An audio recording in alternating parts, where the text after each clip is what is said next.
Hello friends, இந்த வீடியோவில் முருங்கைக்கீரை வச்சு சாதத்துக்கு ஒரு சூப்பரான சைட் டிஷ். இது ஒன்று இருந்தாலே போதும், வேறு எந்த சைட் டிஷ்மே நமக்கு தேவைப்படாது.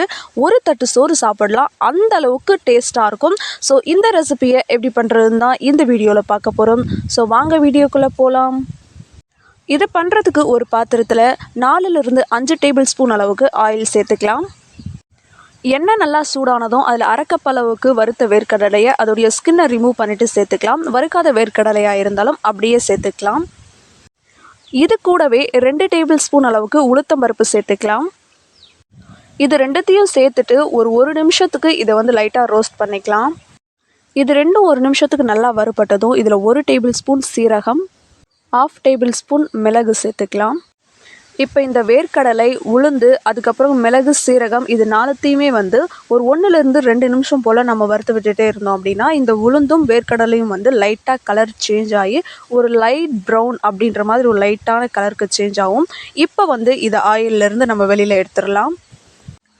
அடுத்ததாக இதே எண்ணெயில் ஒரு 10 போல் சின்ன வெங்காயம், ஒரு 10லிருந்து 15 பல் பூண்டு சேர்த்துக்கலாம். இப்போ இந்த வெங்காயம், பூண்டு ரெண்டுத்தையுமே இதே ஆயிலில் நம்ம ரோஸ்ட் பண்ணிக்க போகிறோம். இதில் பூண்டை நம்ம தோல் எடுக்காமல் கூட அப்படியே சேர்த்துக்கலாம்.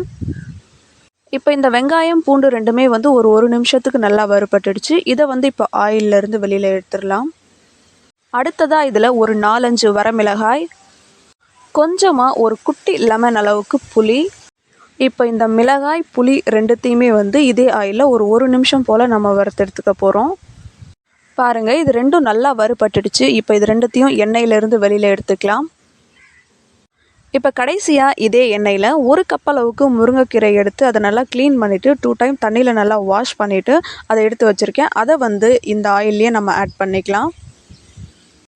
இப்போ இந்த கீரையை நம்ம வதக்கிக்க போகிறோம். இது அப்படியே நல்லா முருகலாக அந்த மாதிரியெல்லாம் வதங்கிடக்கூடாது. இது லைட்டாக நம்ம சேர்த்துருக்கிற கீரையோட அளவு குறைஞ்சி அப்படியே ஒரு பாதியாக வர அளவுக்கு நம்ம வதக்கிக்கினாலே போதும். இதை அப்படியே ரொம்ப முருகலாக அப்படிலாம் பண்ணணும்னு அவசியம் கிடையாது. ஒரு 2 மினிட்ஸ் இதை வதக்கினாலே போதும். இப்போ ஒரு 2 மினிட்ஸ் வதங்கினதுக்கு அப்புறமா பாருங்கள், நம்ம சேர்த்த கீரையோட அளவு அப்படியே பாதியாக குறைஞ்சிருக்கு. இந்த அளவுக்கு வதங்கினாலே போதும். இப்போ ஸ்டவ் ஆஃப் பண்ணிவிட்டு இதை தனியாக எடுத்து வச்சுக்கலாம். இப்போது இதுக்கு முன்னாடி நம்ம வறுத்தெடுத்து வச்ச பொருட்கள் எல்லாமே நல்லா ஆறி இருக்குது. இப்போ இதை ஒரு மிக்ஸி ஜாரில் ஆட் பண்ணிவிட்டு தண்ணி எதுவுமே சேர்க்காமல் நல்லா கொரகொரப்பாக அரைச்சி எடுத்துக்கலாம். இந்த அளவுக்கு. இப்போ இதில் தேவையான அளவு உப்பு, இது கூடவே கொஞ்சமாக பெருங்காயத்தூள் சேர்த்துக்கலாம். கடைசியாக இது கூடவே நம்ம வதக்கி எடுத்து வச்சுருக்கக்கூடிய முருங்கைக்கீரை அதையும் இதோட ஆட் பண்ணிக்கலாம். இப்போ இதில் கொஞ்சமாக தண்ணி சேர்த்து நல்லா துவையல் பதத்துக்கு இதை நம்ம அரைச்சி எடுத்துக்கலாம். இப்போ இதை அரைச்சிட்டு வந்தாச்சு. நல்லா இந்த அளவுக்கு அரைச்சாலே போதும். ரொம்ப நைஸாக அரைக்கணும்னுலாம் அவசியம் இல்லை. கொஞ்சம் கொரகொரப்பாக இருந்தாலே போதுமானது தான். இப்போ இதை ஒரு பவுலுக்கு ட்ரான்ஸ்ஃபர் பண்ணிக்கலாம். அவ்வளோதான், உடலுக்கு ஆரோக்கியமான முருங்கைக்கீரை துவையல் சூப்பராக ரெடி ஆயிடுச்சு. நீங்கள் இதை சாதத்தோடு சாப்பிட்றதுக்கு செம்ம டேஸ்ட்டாக இருக்கும். தேவைப்பட்டதுன்னா நீங்கள் இதோட கொஞ்சமாக நெய் ஆட் பண்ணி கூட சாப்பிடலாம்.